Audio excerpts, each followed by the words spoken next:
Terracotta Army wasn't just a ceremonial display, it was a mass-scale chemical deterrent system. The weapons weren't just there to protect the Emperor in the afterlife. The soil, the layout, the toxins, they were designed to preserve, protect, and most of all, repel. There was one internal report, leaked but never publicly confirmed, that proposed an unsettling possibility. The Terracotta Army may have been an early form of chemical trap, rigged by engineers of the Qin Dynasty to make sure the Emperor's resting place was never disturbed. Not by robbers, not by enemies, not even by future dynasties.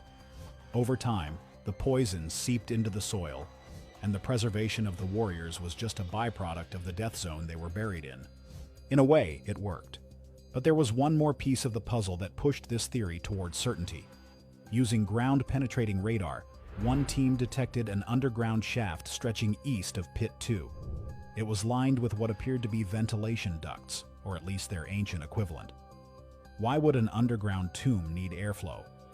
The most likely answer is chilling, to allow chemical vapors to disperse evenly, to turn the entire burial site into a self-contained toxic zone. Suddenly, all the secrecy made sense. The hesitation to excavate the main tomb, the carefully controlled access to new pits, the silence from authorities every time a new health scare emerged. This wasn't about preservation, it was about safety. The Terracotta Army was no longer just a monument to one man's ego. It was now something far more unsettling, a symbol of obsession, a warning to the living, a message encoded in clay and poison. And as the data piled up, scientists knew they were on the edge of a reveal the world wasn't ready to hear.